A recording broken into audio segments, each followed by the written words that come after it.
नमस्कार, मी अमृता बने। पुढच्या 22 मिनिटात आपण विविध क्षेत्रातील घडामोडींचा वेगवान आढावा घेणार आहोत। तेव्हा सुरुवात करूया महापास घडामोडींना।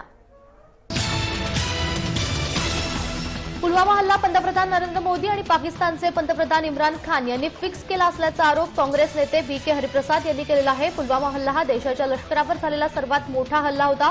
पाकिस्तानातील जैश-ए-मोहम्मद या दहशतवादी संघटनेनं हा हल्ला केला, ज्याला हवाई हल्ला करून भारतानं चोख प्रत्युत्तरही दिलं।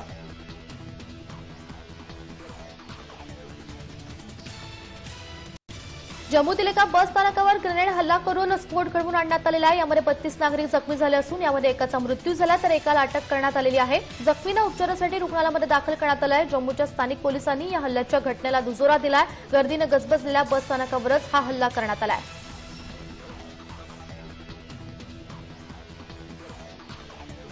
काँग्रेस अध्यक्ष राहुल गांधी यांनी राफेल विमान खरेदीवरून पुन्हा एकदा पंतप्रधान नरेंद्र मोदी यांच्यावर हल्लाबोल केला। राफेल विमान खरेदी प्रकरणातील कागदपत्र गहाळ झाली आहेत, याचा अर्थ त्यामागे काहीतरी काळबेरं होतं असा टोला देखील राहुल गांधी यांनी लगावला। त्याचबरोबर मोदींची चौकशी करण्याची मागणी देखील राहुल गांधींनी केली आहे।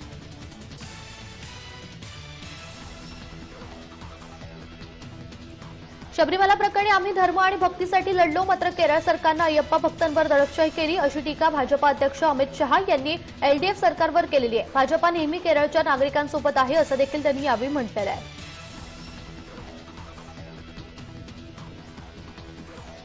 भारत आणि पाकिस्तान यांच्यातील वाढत्या तणावाच्या पार्श्वभूमीवर पाकिस्ताननं अतिरिक्त सैन्य तसंच लष्करी साहित्य अफगाणिस्तानच्या सीमेवरून काश्मीरातील नियंत्रण रेषेजवळ संवेदनशील ठिकाणी हलवण्याची माहिती सूत्रांनी दिलेली आहे। राजौरी आणि पूंछ जिल्ह्यामध्ये नियंत्रण रेषेजवळ भारतीय चौक्या तसंच गावांवर पाकिस्तानी सैन्याकडून बुधवारी सातत्यानं तोफांचा मारा आणि गोळीबार करण्यात आला। या पार्श्वभूमीवर नागरी ठिकाणांना लक्ष्य न करण्याचा सज्जड इशारा भारतानं पाकला दिलेला आहे। पाकिस्तानचे माजी अध्यक्ष आणि लष्कर प्रमुख जनरल परवेज मुशर्रफ यांनी एक धक्कादायक खुलासा केला आहे। मी पाकिस्तानचा प्रमुख असताना भारतामध्ये दहशतवादी हल्ले घडवून आणण्यासाठी जैश-ए-मोहम्मद या दहशतवादी संघटनेचा वापर केला जात असे असं त्यांनी एका पाकिस्तानी पत्रकाराला दिलेल्या मुलाखतीत स्पष्ट केलंय। जैश-ए-मोहम्मद विरोधात पाकिस्तान सरकार कारवाई करत असल्याबद्दल त्यांनी समाधान देखील व्यक्त केलंय।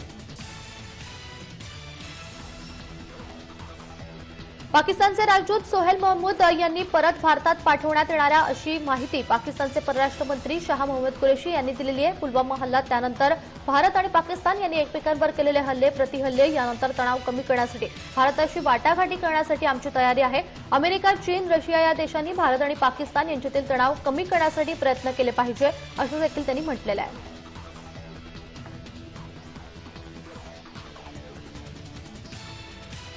भारताच्या हद्दीत घुसलेल्या पाकिस्तानी फायटर विमानांना पळवून लावताना 27 फेब्रुवारीच्या सकाळी आकाशामध्ये जो संघर्ष झाला त्यामध्ये विंग कमांडर अभिनंदन वर्धमान यांनीच पाकिस्तानचं अत्याधुनिक F-16 फायटर विमान पडल्याची अधिकृत माहिती इंडियन एअरफोर्समधील सूत्रांना दिली।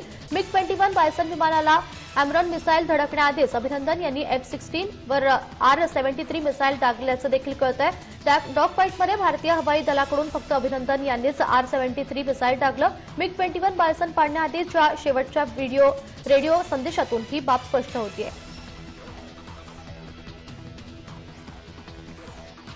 2002च्या गुजरात दंगल प्रकरणी सर्वोच्च न्यायालयानं बाबू बजरंगीला जामीन मंजूर केलाय। बाबू बजरंगी हा या दंगली दरम्यान सर्वाधिक नरसंहार झालेल्या नरोदा पाटिया हत्याकांडमधला मुख्य आरोपी आहे। त्याला प्रकृतीच्या कारणामुळे सर्वोच्च न्यायालयानं जामीन मंजूर केलाय। नरोदा पाटिया हत्याकांडामध्ये अल्पसंख्याक समाजातल्या तब्बल 97 नागरिकांना प्राणाला मुकावं लागलं होतं। जम्मू काश्मीरमधील हंदवाडा इथे सुरक्षा दल आणि दहशतवाद्यांमध्ये चकमक झाली असून या चकमकीत एका दहशतवाद्याला कंठस्नान घालण्यात यश आलेलं आहे। चकमकीच्या पार्श्वभूमीवर परिसरातील मोबाईल इंटरनेट सेवा बंद करण्यात आलेली आहे।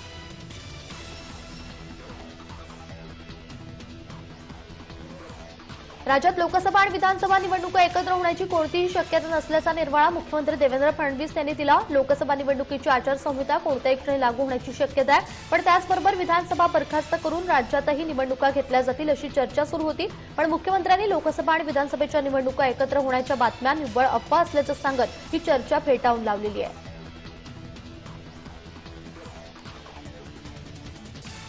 महाआघाडीमध्ये मनसे सहभागी होणार की नाही याबाबत सध्या तर्कवितर्क लढवले जात आहेत, पण आता मनसेला महाआघाडीमध्ये घेण्यावरून काँग्रेसमध्येच 2 गट पाडल्याचा गौप्यस्फोट राष्ट्रवादीचे नेते नवाब मलिक यांनी केलेला आहे। आज एका पत्रकार परिषदेत त्यांनी बोलताना हा गौप्यस्फोट केला। मिलिंद देवरा यांनी मनसेला सोबत घेण्याची मागणी केली आहे, तर संजय निरुपम यांनी मात्र मनसेला सोबत घेण्यासाठी विरोध केल्याची माहिती नवाब मलिक यांनी दिली आहे। दुसरीकडे 9 मार्चला मनसेच्या वर्धापन दिनाला राज ठाकरे स्वतः आपला निर्णय जाहीर करणार असल्याचं नवाब मलिक यांनी म्हटलेलं आहे। अर्जुन खोतकर आणि रावसाहेब दानवे यांच्यातला वाद संपून त्यांची दिलजमाई झाल्याचं दिसून येत आहे। भाजप आणि शिवसेना एकत्रित लढवण्याचं ठरलेलं आहे। मुख्यमंत्र्यांच्या पुढाकारानं त्यांच्यातला वाद संपला असल्याचं सुभाष देशमुख यांनी सांगितलेलं आहे।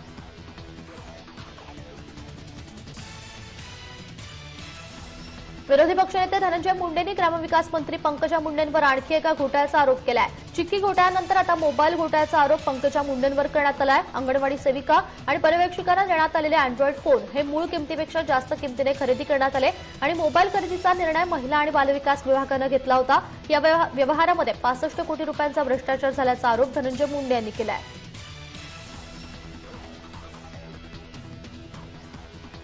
शरद पवार यांनी 10 मतदारसंघांमध्ये व्हिडिओ कॉन्फरन्सिंगद्वारे संवाद साधला। यावेळी राफेल प्रकरणावरून त्यांनी केंद्रावर हल्लाबोल केलाय। राफेलबाबत केंद्र सरकारची भूमिका सर्वांना चकित करणारी आहे। राफेलचे महत्त्वाचे कागद चोरीला जातात ही बाब लपवून ठेवली, तसंच संरक्षण मंत्र्यांनी संसदेमध्ये ही माहिती का सांगितली नाही असा सवाल देखील पवारांनी उपस्थित केलाय। आमचे जवान सीमेवर लढतायत, एअर स्ट्राईक करतायत, आतंकवाद्यांचे अड्डे उद्ध्वस्त करतायत आणि दुसऱ्या बाजूला आमच्या संरक्षण खात्याला वाळवी लागली असेल तर चोर आमच्याच घरात आहे। या चोरांचा आधी बंदोबस्त करा, एअर स्ट्राईक होतच राहतील अशी मागणी संजय राऊत यांनी केलेली आहे।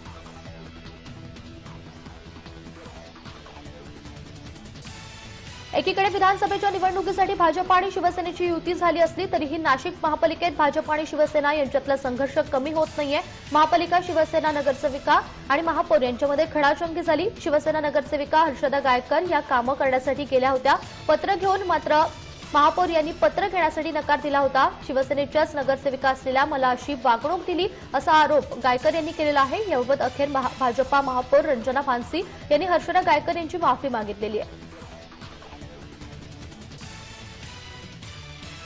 नागपूरमध्ये विदर्भवाद्यांनी केंद्रीय मंत्री नितीन गडकरी यांच्या भाषणादरम्यान गोंधळ घालून भाषण थांबवण्याचा प्रयत्न केला।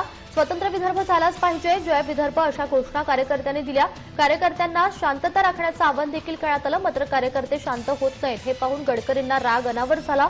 गोंधळ थांबवत नसतील तर त्यांना थप्पड लगावा, बाहेर काढा असं गडकरी म्हणालेले आहेत।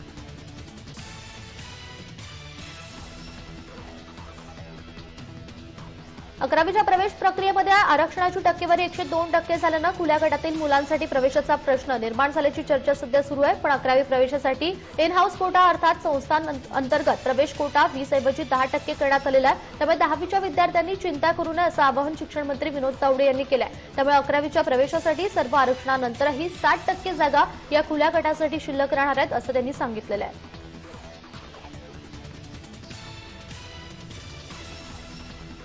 कोल्हापूरचे काँग्रेस नेते सतेज पाटील यांच्या निवासस्थानी भानावतीचा प्रकार घडल्याचं समोर येत आहे। पावडा येथे राहत्या घरासमोर एका झाडाला काळी बाहुली दोऱ्यानं बांधून ठेवल्याचं पाहायला मिळालं। गेल्या 8 दिवसांमध्ये असा प्रकार 2 वेळा घडलाय। ही बाहुली नेमकी कोणी बांधली, त्यामागे काय उद्देश होता, त्याला निवडणुकीचा काही संदर्भ आहे का याबाबत कोणतीही माहिती समोर येत नाहीये। मात्र सतेज पाटील यांच्या घराच्या संरक्षण भिंतींवर आता सीसीटीव्ही कॅमेरे बसवण्याचं काम सुरू आहे।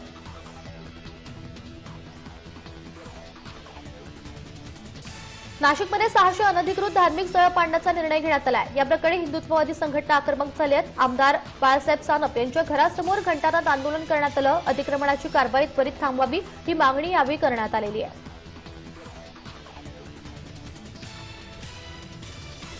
धनगर समाजाच्या आरक्षणासाठी वंचित आघाडीला साथ देण्याचा निर्णय महाराष्ट्र धनगर समाज आरक्षण कृती समितीच्या नेत्यांनी घेतलाय। महाराष्ट्र सरकारनं अनुसूचित जाती एसटी वर्गाच्या सवलती धनगर समाजाला लागू करण्याचा निर्णय घेतला। मात्र या निर्णयाविरोधात महाराष्ट्र धनगर समाज आरक्षण कृती समितीनं एल्गार केला होता। पुणे येथे शासकीय विश्रामगृहामध्ये धनगर समाज युवक संघानं आयोजित केलेल्या बैठकीमध्ये हा निर्णय घेण्यात आला आहे।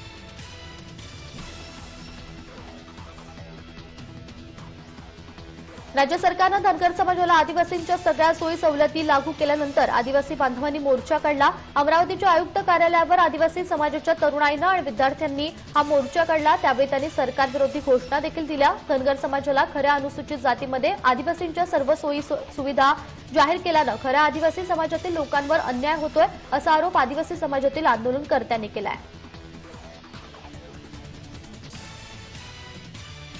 ऑइल रिफायनरी प्रकल्प रायगड जिल्ह्यातील रोहा, अलिबाग, मुरुड परिसरामध्ये हलवणार असल्याची जोरदार चर्चा सध्या सुरू आहे। मात्र याबाबत अधिकृत घोषणा झालेली नाहीये।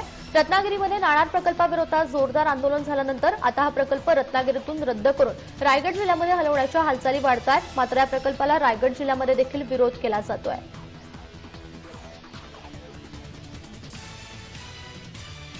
बीडमध्ये संजय ताकतोडे तरुणानं आरक्षणासाठी सोमवारी पाली धरणामध्ये उडी घेऊन आत्महत्या केली होती। या मुद्द्यावरून राष्ट्रवादी काँग्रेस आक्रमक झाली आहे। या आत्महत्येला सरकार जबाबदार असल्याचा आरोप माजी मंत्री प्रकाश साळुंखे यांनी केलाय। दरम्यान या परिसरातील पोलिसांचा बंदोबस्त वाढवण्यात आलाय। सामाजिक न्याय राज्यमंत्री दिलीप कांबळे यांनी चर्चा केल्यानंतरच अंत्यसंस्कार करण्याचा निर्णय नातेवाईकांनी घेतला होता। अखेर त्यांच्यावर अंत्यसंस्कार करण्यात आलेले आहेत।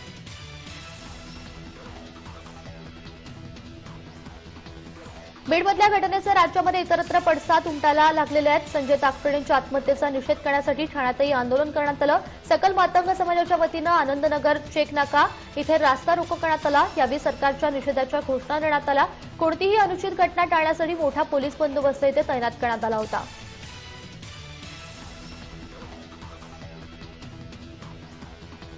औरंगाबादमध्ये उपसरपंचानं चक्क ग्रामपंचायतीची इमारत पेटवून दिल्याचा प्रकार घडलाय। खोडेगाव ग्रामपंचायतीच्या उपसरपंच पूनम लागनोत या महिलेनं गाव कारभारावर विचारणा होत नसल्यानं थेट रॉकेल टाकून ग्रामपंचायतीची इमारत पेटवून दिली। या आगीमध्ये संगणक आणि काही कागदपत्र जळल्याची घटना घडलेली आहे।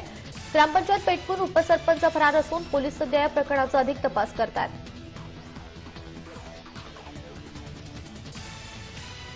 अखेर नागपूरकरांची मेट्रो प्रवासाची प्रतीक्षा संपलेली आहे। माझी मेट्रो नागपूरकरांच्या सेवेत दाखल होतेय। पंतप्रधान नरेंद्र मोदींनी व्हिडिओ कॉन्फरन्सिंगद्वारे नागपूर मेट्रोचं उद्घाटन केलं। गेल्या अनेक वर्षांपासूनची नागपूरकरांचं कार्यकार प्रवासाचं स्वप्न आता पूर्ण झालेलं आहे। नागपूर मेट्रोच्या पहिल्या फेजमध्ये खापरी ते सीताबर्डी 13 किलोमीटर दरम्यान ही मेट्रो धावणार असून यामध्ये 6 स्टेशन आहेत। नागपूर मेट्रोच्या उद्घाटनानंतर मुख्यमंत्री देवेंद्र फडणवीस आणि केंद्रीय मंत्री नितीन गडकरी यांनी नागपूर मेट्रोच्या प्रवासाचा आनंद घेतलेला आहे। नागपूर मेट्रो प्रकल्पाअंतर्गत तयार होणाऱ्या राष्ट्रीय हायवे अथॉरिटी ऑफ इंडियाच्या डबल डेक्कन पूलला काम पूर्ण होण्याआधीच मोठं भगदाड पडलेलं आहे। त्यामुळे या डबल डेकर पुलाच्या बांधकामाच्या दर्जावर प्रश्नचिन्ह उपस्थित होतोय। अजनी ते विमानतळ असा 3.5 किलोमीटरचा डबल डेकर पूल असून याच पुलाला मेट्रोच्या जयप्रकाश नगर स्टेशन पुढे भगदाड पडलेला आहे। पुण्यातील झोपडपट्ट्यांच्या सुशोभीकरणाचं काम काही दिवसांपासून सुरू आहे। ही रंगीबिरंगी दिसणारी घरं पर्वतीच्या पायथ्याशी असलेल्या जनता वसाहतीतील आहेत। चिंचोळा, गल्ल्या आणि एकाला एक लागून असलेली घरं अशी काहीशी या वसाहतीची ओळख आहे। परंतु या जागेला आता रंगीबिरंगी असा साज चढलेला आहे।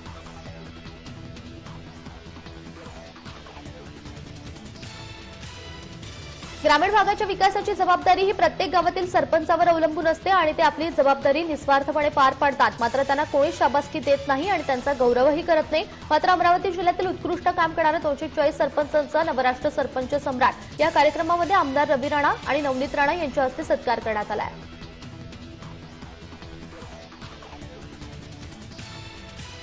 दुष्काळाच्या सावटाखाली असलेल्या महाराष्ट्रातील लहान मोठ्या धरणातील पाणीसाठा कमी होत असून या धरणांमध्ये आजच्या घडीला एकूण सरासरी पाण्याचा उपलब्ध साठा हा 32.88% इतका आहे। हे प्रमाण गतवर्षीच्या तुलनेमध्ये 14% कमी आहे, अशी माहिती जलसंपदा विभागातील सूत्रांकडून उपलब्ध झाली आहे। पाण्याचं संभाव्य संकट पाहता पाणी जपून वापरण्याची आवश्यकता आता निर्माण झालेली आहे।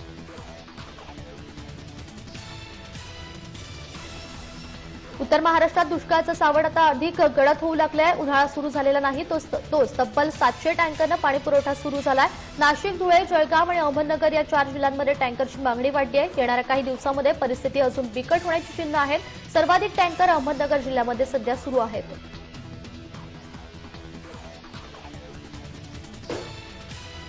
पुण्यातल्या कराडी परिसरातील दफनभूमीची जागा महापालिकेला देण्यासाठी नागरिकांचा विरोध आहे। सरकारच्या निर्णयाविरोधात माजी आमदार बापूसाहेब पठारे यांच्या नेतृत्वाखाली मुस्लिम बांधवांनी प्रतिकात्मक जनाना महापालिकेमध्ये आणला। यावेळी महापालिकेच्या प्रवेशद्वारावर हा जनाजा ठेवून जोरदार घोषणाबाजी करण्यात आलेली आहे।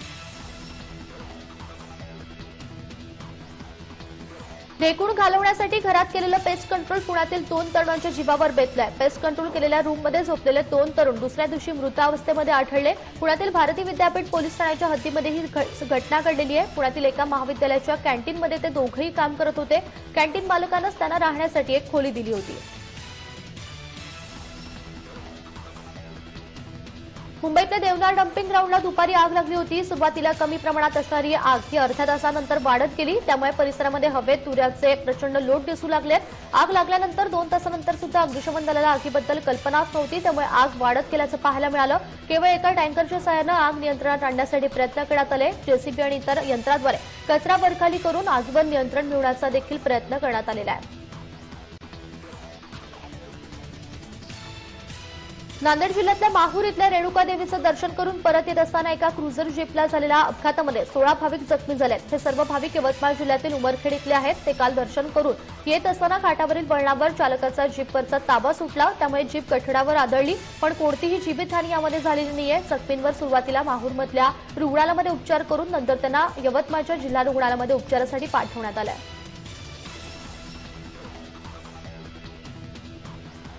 पांढरकवडा वनक्षेत्रामध्ये नरभक्षक घोषित करून अवनी वाघिणीला ठार मारण्यात आलं। दरम्यान या प्रकरणाची विशेष तपास पथकाद्वारे चौकशी करावी आणि संबंधित अधिकाऱ्यांवर फौजदारी कारवाई करावी अशी विनंती करणाऱ्या याचिकेवर सुनावणी करताना मुंबई उच्च न्यायालयाच्या नागपूर खंडपीठानं वन विभागासह राज्य सरकारला नोटीस बजावली आहे। त्यावर 29 मार्चपर्यंत उत्तर सादर करण्याचा आदेश देखील देण्यात आला आहे। अर्थ ब्रिगेड फाउंडेशननं ही जनहित याचिका दाखल केलेली आहे। पेन्स व्याघ्र प्रकल्पाच्या देवलापार वन परिक्षेत्रातील पांढरा तलाव नजीकच्या गाळामध्ये फसून एका वाघिणीचा मृत्यू झालेला आहे। बुधवारी वन विभागाच्या गस्ती पथकामुळे ही बाब उघडकीस आली। या संदर्भातील माहिती वरिष्ठ अधिकाऱ्यांनी दिलेली आहे। अधिकाऱ्यांनी मृत वाघिणीपासून 500 मीटर परिघामध्ये तपास केला असता कोणत्याही प्रकारची अवैध बाब त्यांना आढळून आलेली नाहीये। वाघिणीचे 4 पाय हे खोल पाण्यामध्ये फसलेले आढळून आले, तसंच तोंडाचा जो भाग आहे तो इतर शरीराचा भाग देखील या गाळामध्ये फसल्याचं दिसून आलेलं आहे। सांगलीतील चांदोली अभयारण्यामध्ये बिबट्याचा मानवी वस्तीमध्ये वावर वाढल्यानं नागरिकांमध्ये भीतीचं वातावरण आहे। शेतातील एका झाडावर बिबट्यानं ठाण मांडलाय। गेल्या काही दिवसांपासून बिबट्यानं मोठी दहशत इथे निर्माण केली आहे। अनेक वेळा शेळ्यांवर हल्ले करत ठार केल्याच्या देखील घटना घडलेल्या आहेत। महापास बुलेटिनमध्ये घेऊया छोटासा ब्रेक, लवकरच परत येतोय।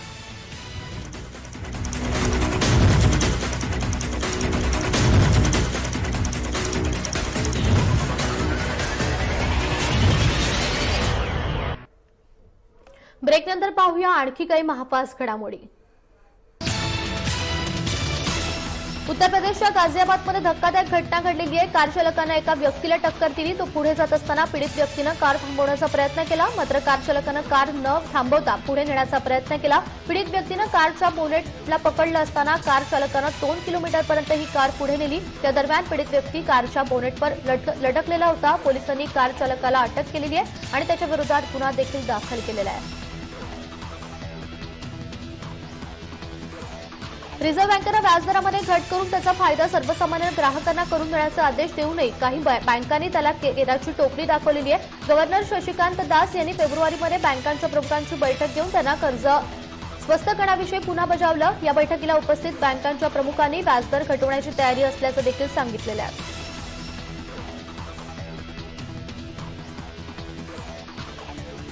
जागतिक स्तरावर भारतात सर्वात स्वस्त इंटरनेटचे दर असल्याचं एका वेबसाईटनं केलेल्या सर्वेक्षणामध्ये स्पष्ट झालंय। या सर्वेक्षणासाठी भारत, अमेरिका, ब्रिटनसह 230 देशातील इंटरनेटचा वापर तपासण्यात आलाय। भारतात 1 जीबीसाठी ग्राहकांना फक्त 18.50 रुपये मोजावे लागतात। भारतात इंटरनेटचं मूल्य प्रत्येक जीबी मागे $0.26 तर अमेरिकेमध्ये तेच $12.37 आणि ब्रिटनमध्ये $6.66 इतकं आहे। याबाबत जागतिक सरासरी $8.53 आहे। स्मार्टफोनचा वाढता वापर हे भारतामध्ये इंटरनेटचा वापर वाढल्याचं मुख्य कारण असल्याचं देखील सर्वेक्षणामध्ये सांगण्यात आलं आहे।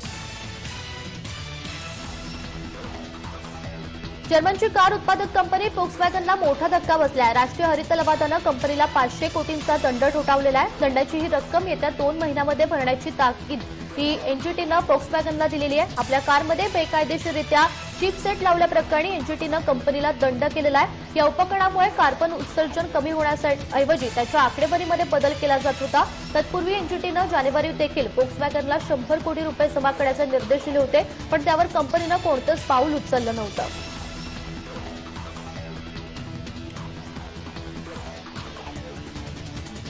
गुगलनं बोलो ॲप लॉन्च केलेलं आहे. प्राथमिक शिक्षण घेणाऱ्या लहान विद्यार्थ्यांना हिंदी आणि इंग्रजी भाषा शिकण्यासाठी या ॲपमुळे मदत होणार आहे. हे ॲप सध्या फक्त भारतामध्ये लॉन्च करण्यात आलेलं आहे. या ॲपमध्ये आवाज ओळख आणि टेक्स्ट टू स्पीच तंत्रज्ञानाचा वापर करण्यात आला आहे. या ॲपचा सर्वाधिक फायदा ग्रामीण भागातील विद्यार्थ्यांना होणार आहे. उत्तर प्रदेशमधील 200 गावांमध्ये या ॲपची यशस्वी चाचणी देखील करण्यात आलेली आहे.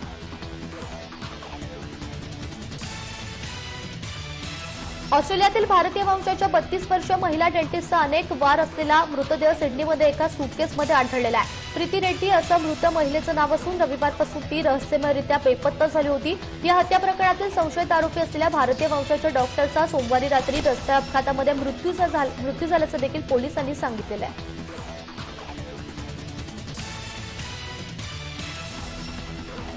अभिनेता आस्ताद काळे याला बिग बॉसच्या घरात आपण अनेकदा गाणं गाताना पाहिलंय. अभिनयाप्रमाणेच गाण्यावर आस्तादचा किती जीव आहे ते देखील दिसून येतं. आस्तादनं आपल्या चाहत्यांच्या आवडीची गाणी गात त्यांचा व्हिडिओ सोशल मीडियावर पोस्ट करत त्यांना गोड सरप्राईज दिलेला आहे. आस्तादनं संगीताचं शास्त्रोक्त शिक्षण घेतलंय आणि असंच एक गाणं त्यानं चाहत्यांसाठी म्हटलं आणि इंस्टाग्रामवर शेअर केलेलं आहे.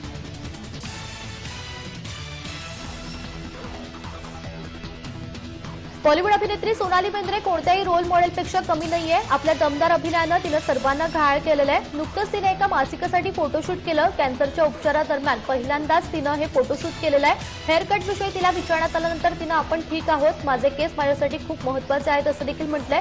कॅन्सरवरील उपचारानंतरचा सोनालीचा हा पहिलं फोटोशूट आहे. या फोटोशूटमध्ये तिचा हेअरकट देखील स्पष्ट दिसून येतोय.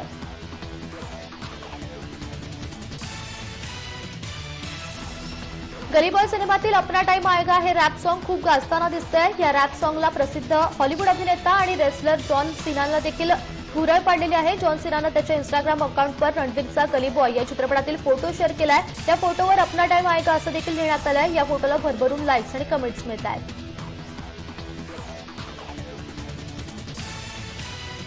अभिनेता फरहान अख्तर आणि शिबानी देशपांडे यांचं नातं आता काही लपून राहिलेलं नाहीये. अलीकडेच फरहाननं पोस्ट केलेल्या एका फोटोमुळे त्यांनी साखरपुडा केल्याची चर्चा कलाविश्वामध्ये रंगली होती. आता ही जोडी एप्रिलमध्ये लग्नबंधनामध्ये अडकणार असल्याचं देखील म्हटलं जात आहे. खुद्द फरहाननं तसे संकेत देखील दिलेले आहेत. फरहानचा हा दुसरा विवाह असणार आहे. फरहान आणि त्याची हेअरस्टायलिस्ट पत्नी अधुना भवानी यांचा घटस्फोट झाल्यानंतर फरहान आणि अभिनेत्री श्रद्धा कपूर हे दोघे लिव्ह इन रिलेशनशिपमध्ये राहत असल्याची देखील चर्चा होती.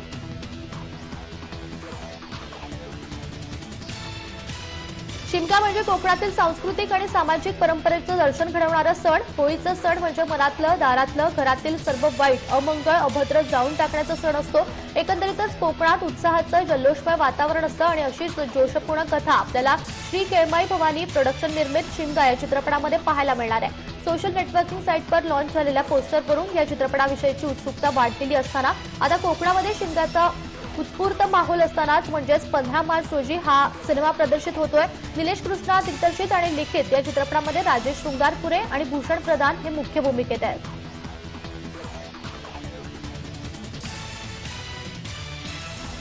अभिनेत्री सारा अली खान आणि कार्तिक आर्यन लव्ह आजकल 2 मध्ये दिसणार आहेत. ही क्यूट जोडी मोठ्या पडद्यावर पाहायला त्यांचे फॅन्स देखील उत्सुक आहेत. दरम्यान लव्ह आजकल 2चं शूटिंग सुरू होणार आहे आणि त्यातच आता सारा आणि कार्तिकचा एक व्हिडिओ व्हायरल झालाय. या व्हिडिओमध्ये दोघे लिपलॉक करताना दिसत आहेत. हा video Kartik Aaryan fan page नावाच्या ट्विटर अकाउंटवर शेअर करण्यात आला होता. हा व्हिडिओ चित्रपट लव्ह आजकल 2च्या शूटिंगच्या वेळी शूट करण्यात आलेला आहे असं देखील सांगण्यात येत आहे.